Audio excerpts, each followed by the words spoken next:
자, 오늘 제목이 빛과 어두움입니다. 사실 빛과 어두움이라는 것은 우리의 일상 속에서 우리가 매일매일 만나는 너무나도 일상적인 것이죠. 어쩌면 너무나 당연해서 우리가 잘 느끼지 못하지만 사실 우리가 오늘날 빛과 어두움, 낮과 밤이라는 단어가 우리에게 주는 어감과 사실 이 말씀이 예수님 때 선포될 때 빛과 어두움, 낮과 밤에 대한 이야기를 들을 때의 사람의 느낌은 전혀 다른 것입니다. 왜 그럴까요? 왜 2000년 전 그 사람들에게 있어서 어둠이라는 것, 그것이 우리가 느끼는 어두움과 다른 의미로 와닿았을까요?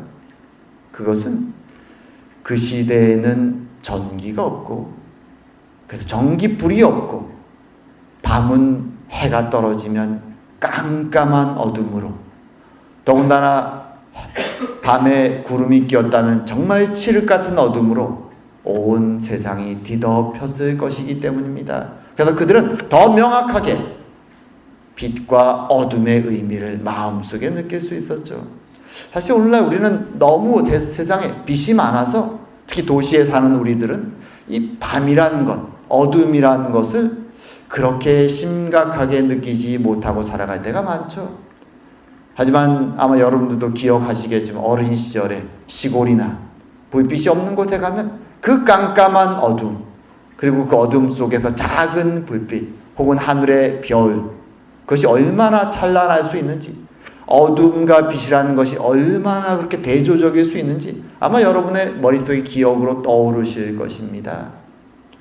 사실 멀리 안 가도 한 10년 전쯤이었죠. 아마 2013년 같은데 크리스마스 시즌에 프로즌 레인이 전 토론토 지역에 내려서 우리가 정전이 되고, 그렇죠, 깜깜해진 세상을 경험했던 적이 있습니다. 전기가 다 나갔죠. 그때 기억을 생각하면 정말 이런 어두움이 있구나라는 느낌이 저에게 있었습니다. 전기가 다 나가고 낮에는 전기가 집에 없기 때문에 그 당시에 전기가 가장 빨리 복구된 지역이 병원 근처 지역이었습니다. 그 당시 집사람이 그 병원 근처 지역 가게에서 아르바이트를 하고 있었는데 아이들과 저는 다 같이 그 근처에 라이브러리에 가서 낮 시간을 보내고 저녁이 되어서 집사람을 픽업해서 저희 집으로 하이웨이에서 돈 웨이 지역으로 딱 들어오는데 저희 동네가 아파트가 많지 않습니까? 보통 때는 환합니다. 그런데 정말 한 집도 불이 없는, 저녁이 좀 늦어서 그런지 차도 없고요. 저희 차 불빛 외에는 저희 아파트로 들어가는 불빛이 없습니다. 얼마나 깜깜한지. 플래시라이트이 없었으면은 집으로 찾아 올라가는 것도 굉장히 힘들었을 것입니다. 그 깜깜함. 그때 제가 다시 한번 생각했죠. 빛과 어두움이라는 것이 이런 것이구나. 어두움이라는 것이 이렇게 깜깜하구나. 빛이 없으면 한 치 앞도 나아갈 수 없는 어두움이 이런 것이구나. 아마도 예수님에게서 오늘 본문의 이야기를 들었던 사람들은 빛과 어둠이라는 것을 기억할 때 아마 그런 깜깜함, 그리고 해가 떴을 때 밝아오는 빛을 그들은 기억했을 것입니다.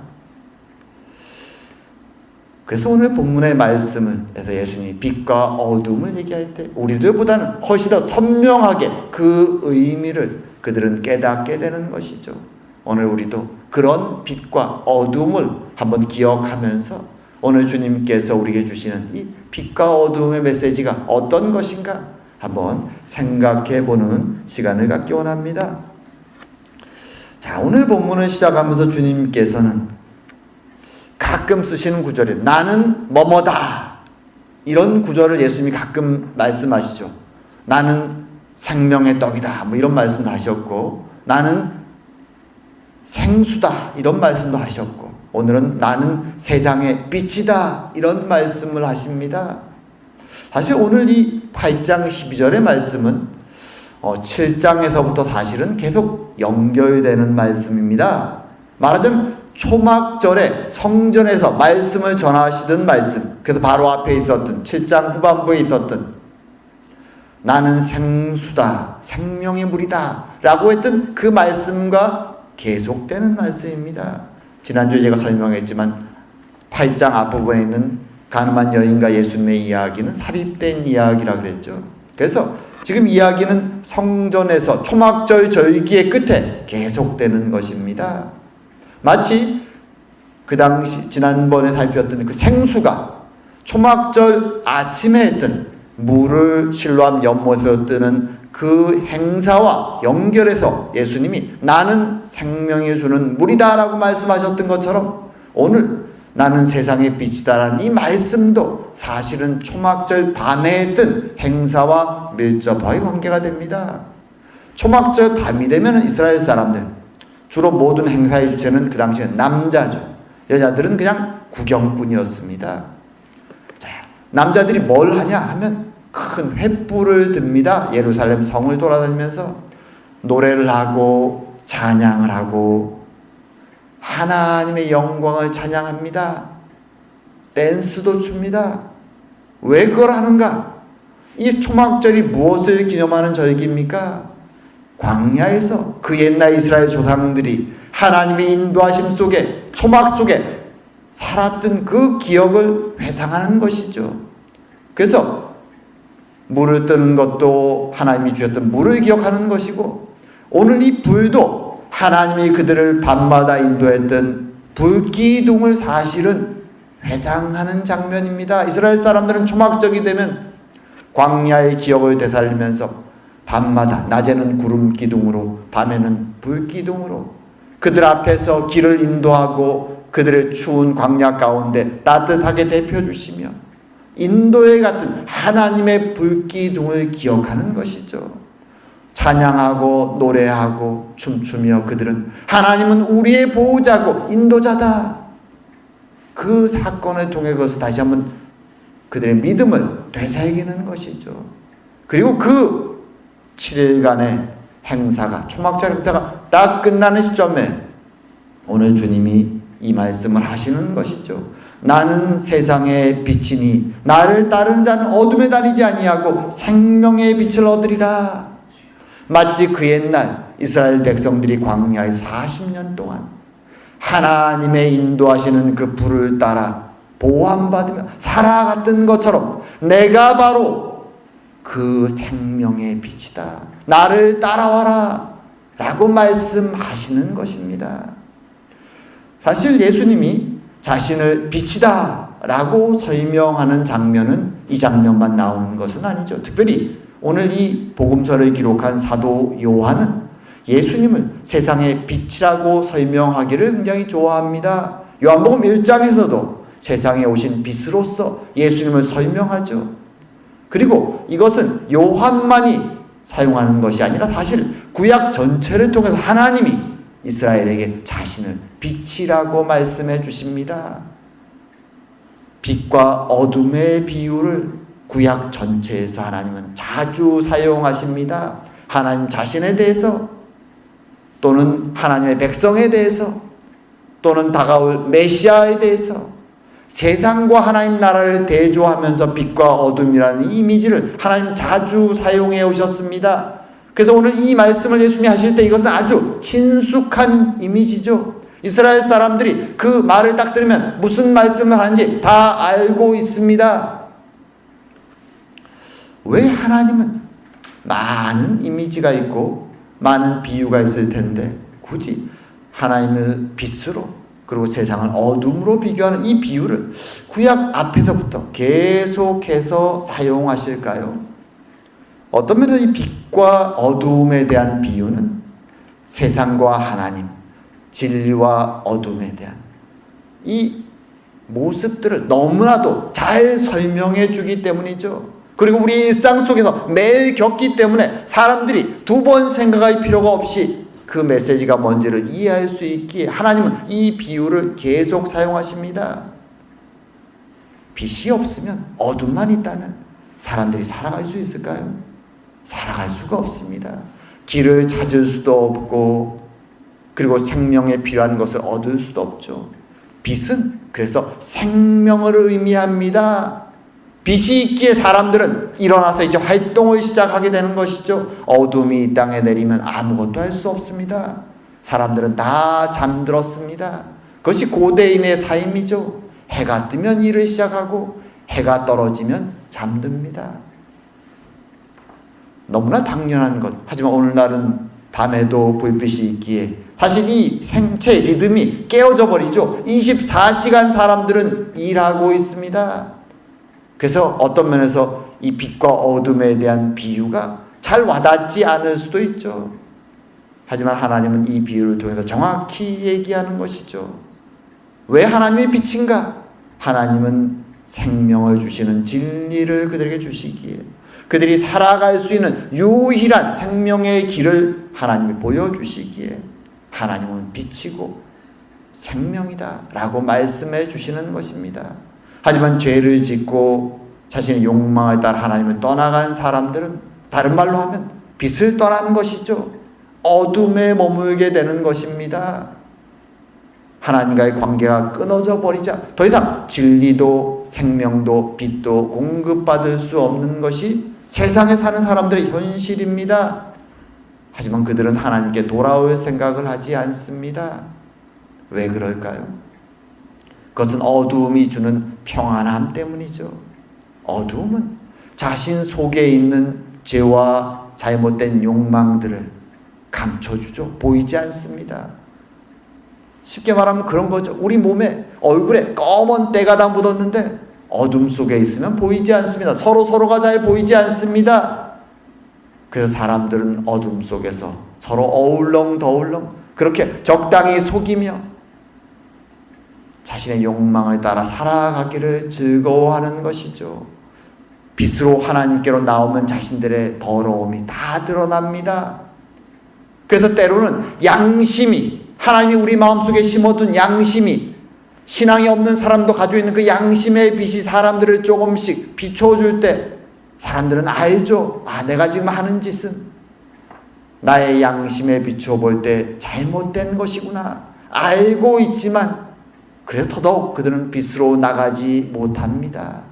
알지만 자신의 욕망이 생각할 때 이렇게 하는 것이 나에게 이익이 된다고 생각하기에 나의 욕망을 해결하는 방식이기에 사람들은 빛으로 가기를 싫어하고 어둠에 머물기를 더 즐기는 것이죠.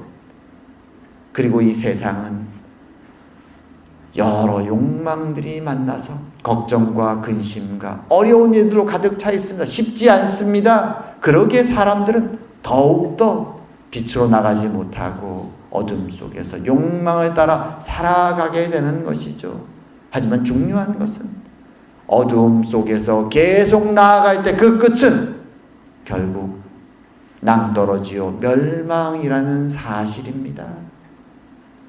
오늘 주님은 이 비유를 통해 그의 백성들에게 정확하게 그 사실을 말씀해 주는 것이죠.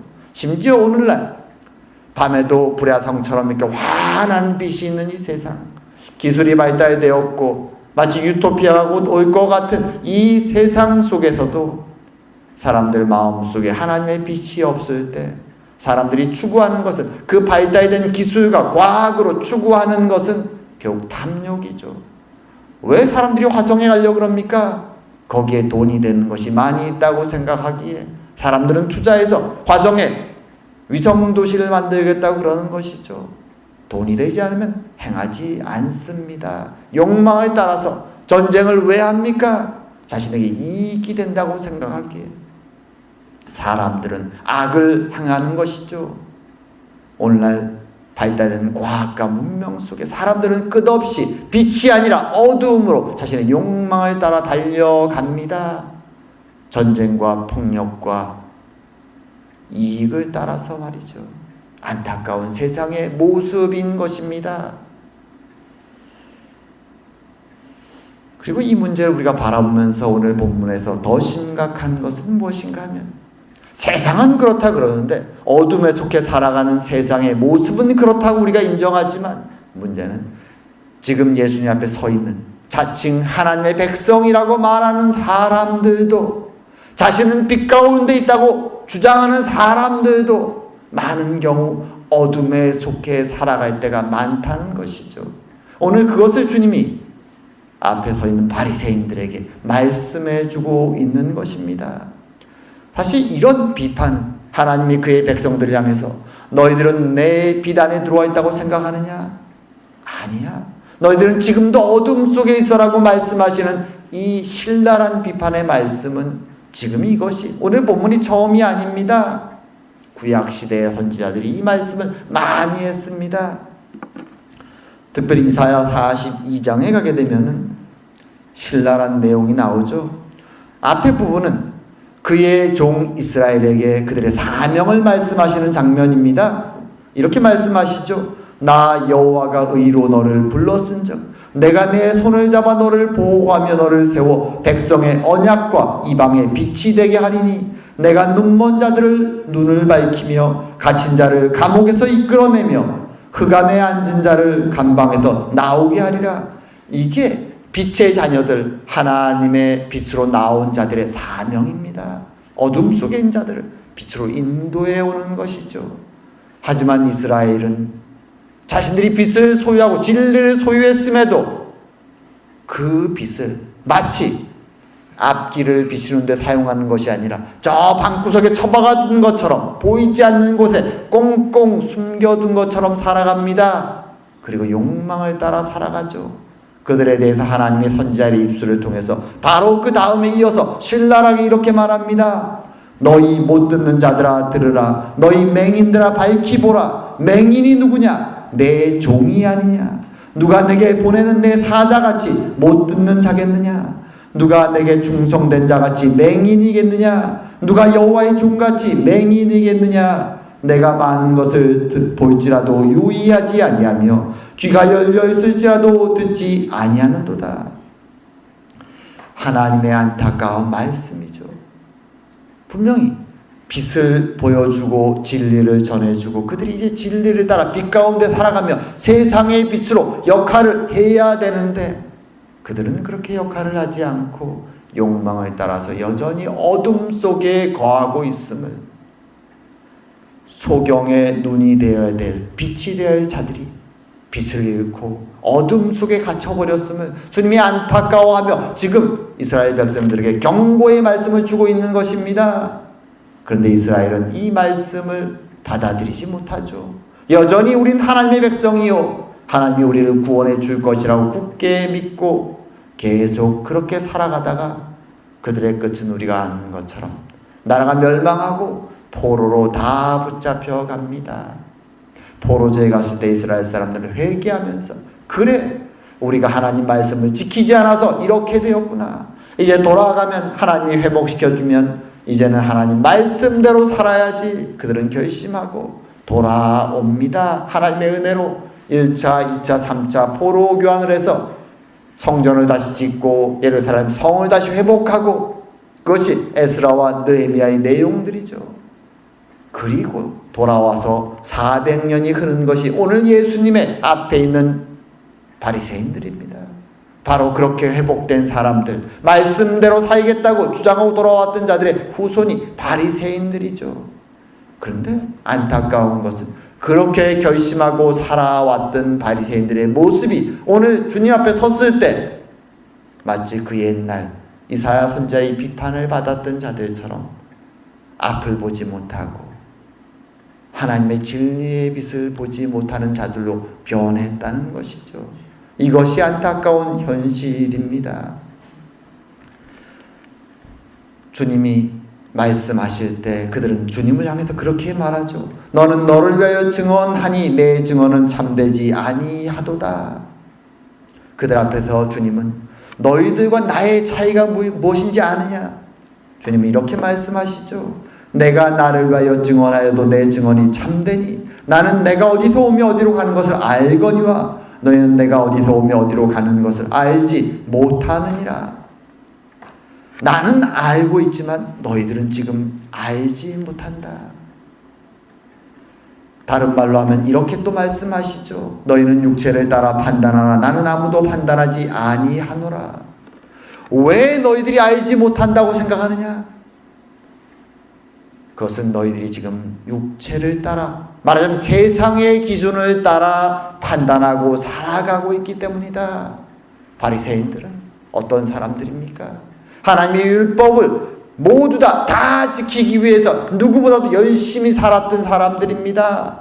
사람들이 바리새인을 보면 저 사람들은 율법을 다 알고 있고 다 열심히 지키는 사람이라고 존경했던 이스라엘의 스승과도 같은 선생들이 바리새인들이었습니다.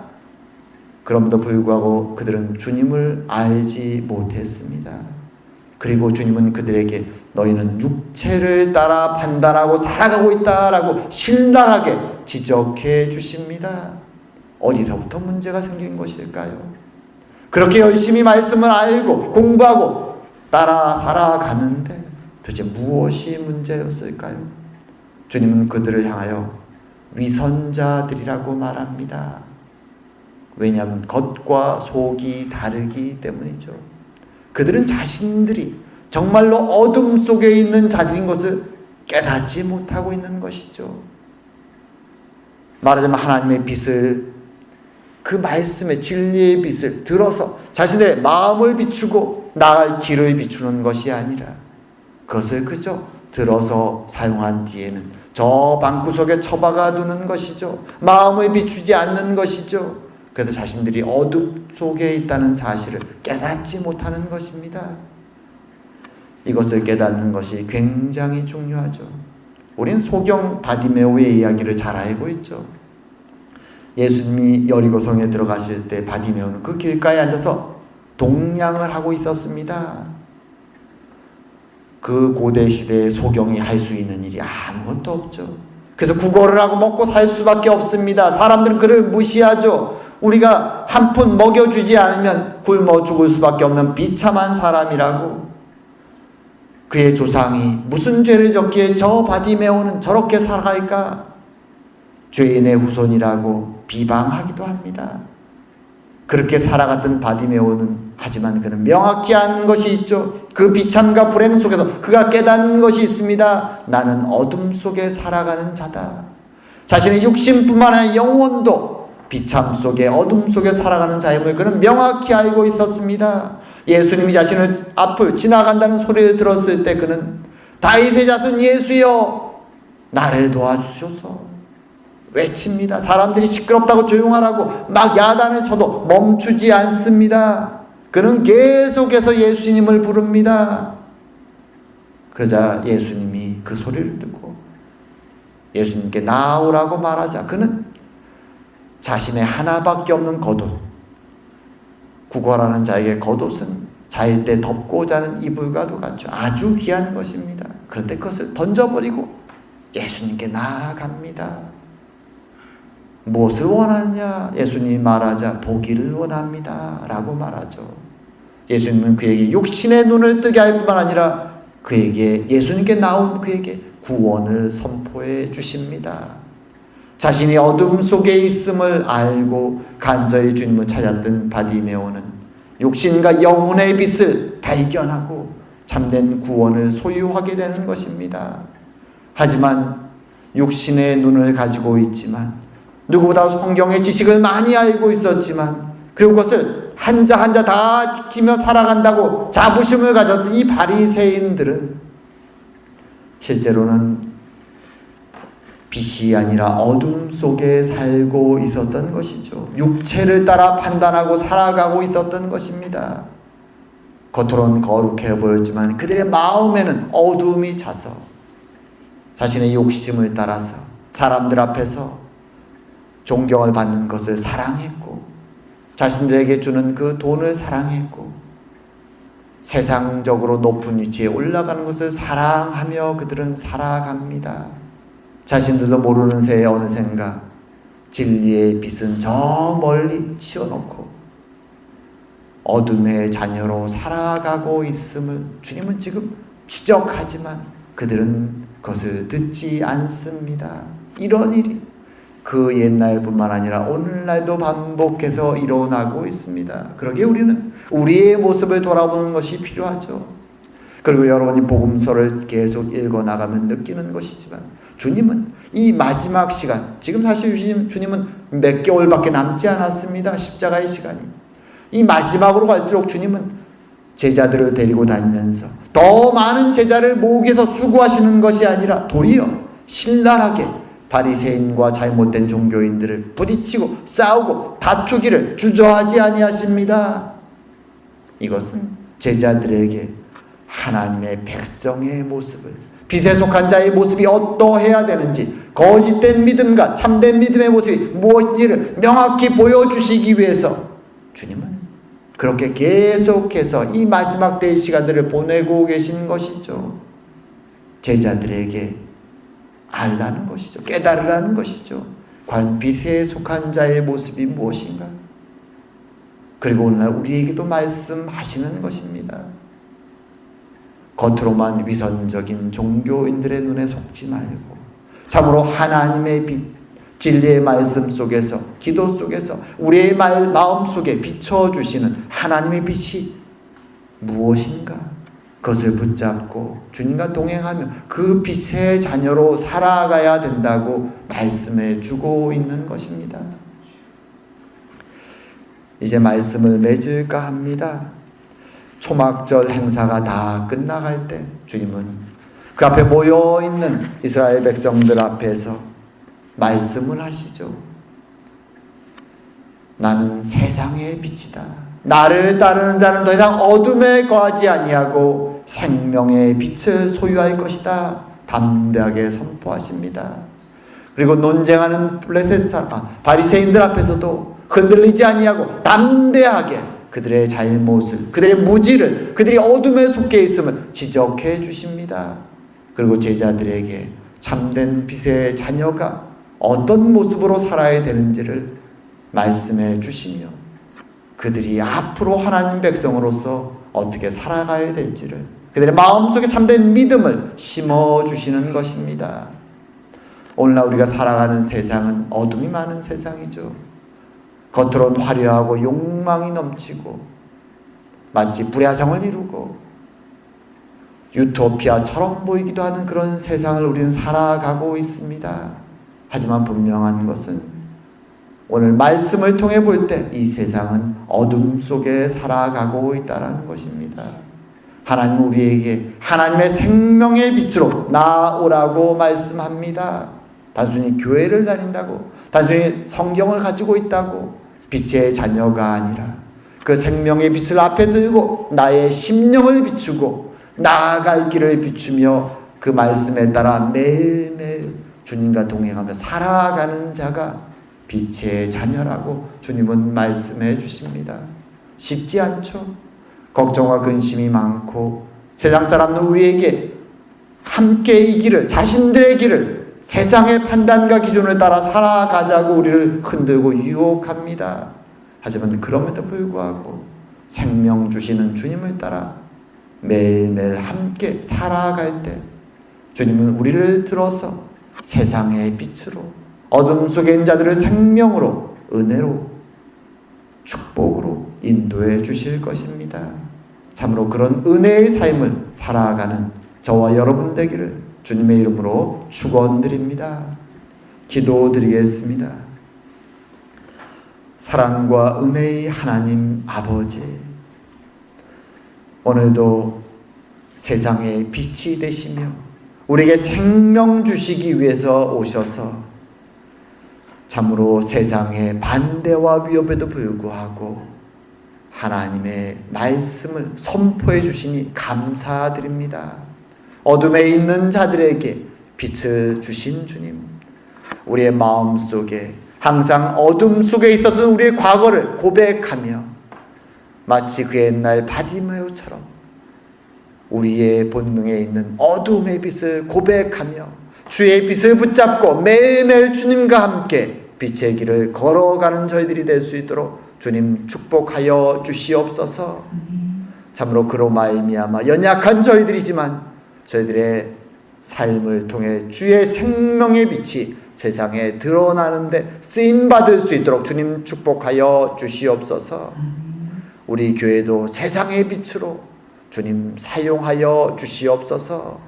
오늘도 함께 하심을 감사드리오며 모든 말씀 예수님 이름으로 기도드립니다. 아멘.